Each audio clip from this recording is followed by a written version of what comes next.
Bien, bienvenidos estudiantes del curso de Histología en la Escuela de Biología de la Universidad de Costa Rica. Les habla el profesor Bernal Garro y hoy vamos a hablar un poquito acerca de las uniones intercelulares, que son la base molecular de la organización tisular. ¿Qué quiere decir eso? Que son las estructuras especializadas a nivel de membrana que le permiten a las células unirse con otras. Pues si estas células son homónimas, entonces van a formar un tejido partiendo de la definición que ya conocíamos de que los tejidos son grupos de células similares que se unen para cumplir una función específica. Entonces la base de esa cooperación de ese ecosistema de células homónimas son las uniones intercelulares.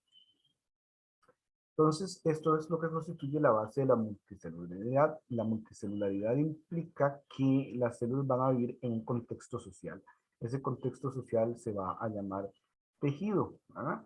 Y en un organismo multicelular, estas células se van a mantener unidas gracias en gran parte a la matriz extracelular, es decir, aquella cimentación de moléculas que tenía proteínas de diferentes tipos, aguas, glicoproteínas que formaban como un cemento, ya que los animales no tenemos pared eh, extracelular, ¿verdad? No tenemos pared celular. Entonces la matriz celular cumple esa función, la matriz extracelular o SM. La orientación y la conducta del citoesqueleto es influida por esta matriz extracelular. Como habíamos visto, hay todo un continuum entre las moléculas de la matriz extracelular, pasando por las proteínas integrales de membrana, las proteínas del citoesqueleto e incluso las proteínas constitutivas de la envoltura nuclear y del nucleoplasma, como hemos estudiado en otras clases. Ahora bien, hay algunos tejidos en los que hay mucha matriz extracelular y otros en los que hay menos.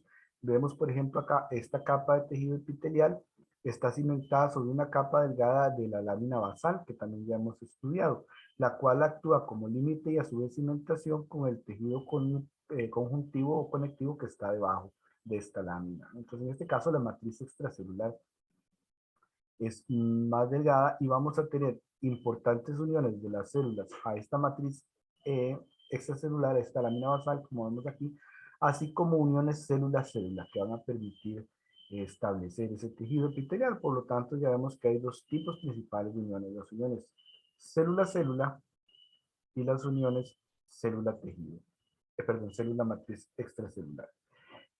Bueno, las uniones regulan la respuesta a los cambios mecánicos, a los cambios ambientales, a patologías, ¿verdad?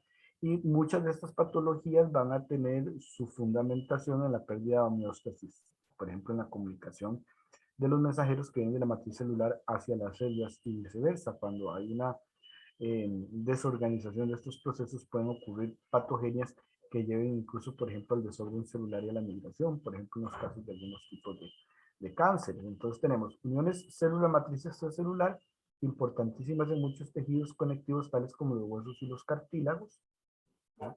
Donde las células van a estar embebidas en una gran cantidad de matriz extracelular, no como aquí estamos viendo que es tan pequeñita, sino que en estos tejidos como el hueso del cartílago hay una gran cantidad de matriz extracelular.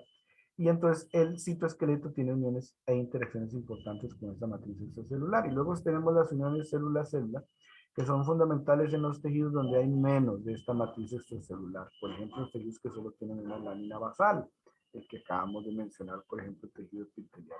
Y entonces aquí también tenemos uniones importantes que comunican no solo a las células con la matriz extracelular, sino a las células con otras células de ese mismo tejido.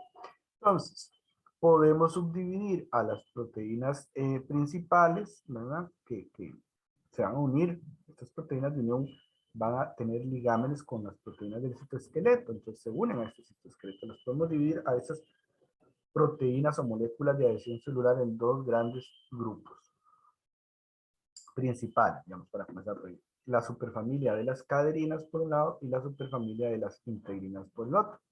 La superfamilia de las caderinas van a estar formando principalmente uniones célula-célula, ¿no? Y esas uniones de célula-célula son importantes porque van a comunicar, esas caderinas se van a comunicar con el citoesqueleto de actina, es decir, con los microfilamentos, principalmente en el caso de las uniones adherentes. O se van a unir estas moléculas de unión intercelular con los filamentos intermedios, en el caso de los desmosomas, por citar un ejemplo bastante conocido. La otra familia es la superfamilia de las integrinas, que esas van a regular las uniones célula matriz extracelular, ¿no? Por ejemplo, el caso de los hemidesmosomas, donde hay como la mitad de un desmosoma que comunica a la célula con la matriz extracelular, digamos, por ejemplo, con la lámina basal.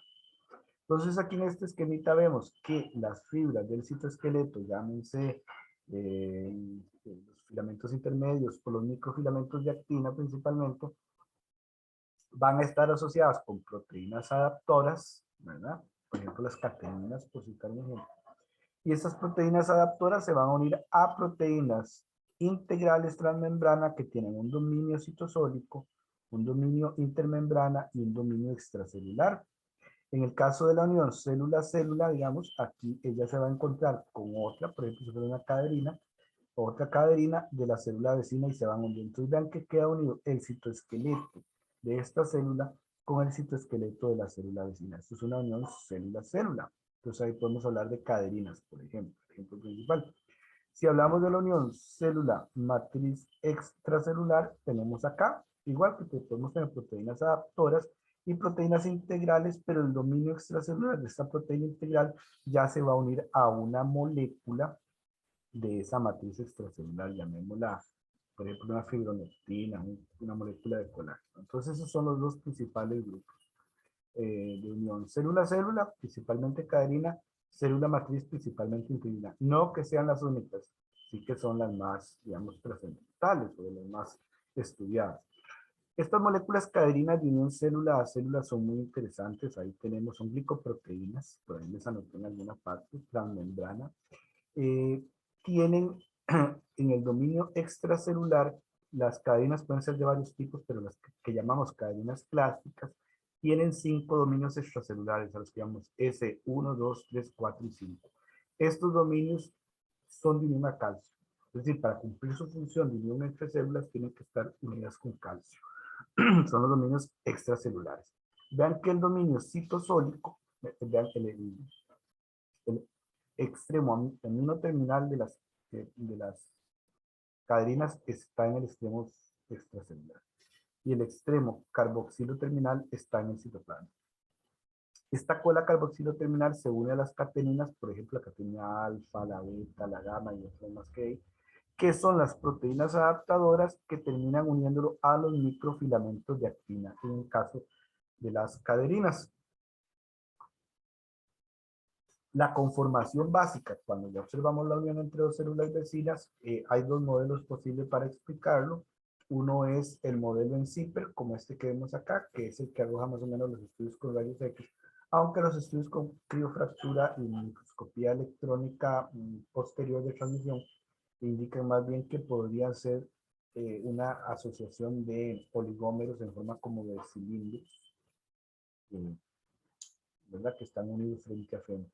Entonces, muy probablemente sea una conformación intermedia entre estos dos posibles modelos.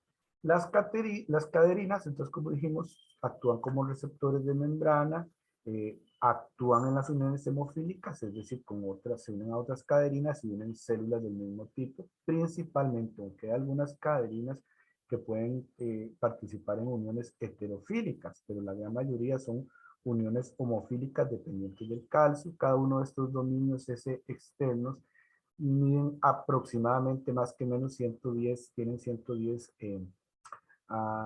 aminoácidos y muy importantemente es la caderina final, ¿verdad? La que va a regular la unión con la caderina vecina. Aquí tenemos algunos diferentes tipos. Las caderinas clásicas son estas de unión actina. Las caderinas de los desmosomas se unen a los filamentos intermedios por medio de las proteínas eh, pues ahí adaptadoras. Y tenemos, por ejemplo, las protocaderinas, las caderinas N, bueno, hay varios tipos de caderinas, ¿verdad? Pero las más ubicuitas, por ejemplo, en los epitelios son las caderinas llamadas caderinas clásicas. El descontrol de la expresión o de la función de las caderinas puede llevar a la migración celular descontrolada y por lo tanto la metástasis en muchos tipos de cáncer. Por ejemplo, el cáncer que comience en la piel y se convierta en un cáncer maligno. Pasa por todos estos procesos de desorden en la expresión de los genes que controlan las caderinas. Obviamente el calcio se une al dominio extracelular, principalmente en el dominio S1, o sea, en el dominio más externo, como les decía. Y en el lado citosólico, ¿verdad? Tenemos esta estructura compleja en donde vean que los microfilamentos de actina se van a unir con, por ejemplo, alfa-actinina y vinculina. La vinculina, por ejemplo, en la cola se puede unir a la membrana celular, pero con la cabeza, la vinculina, ¿verdad? Que está unida al microfilamento de actina, se va a unir con las cateninas alfa, beta y gamma. Y las eh, cateninas alfa, beta y gamma se unen a su vez con la caderina. Entonces tenemos ese continuo, ¿verdad? Entre la matriz extracelular y el citoplasma. Como les decía, algunas caderinas, algunas las menos, pueden mediar en las uniones heterofílicas, por ejemplo, con moléculas que no sean del mismo tipo de cadeninas. Por ejemplo, las cadenas N y E podrían interactuar con la integrina alfa E beta 7 que tenemos ahí. Entonces es un ejemplo de unión heterofílica. Pero estas uniones heterofílicas son menos comunes y son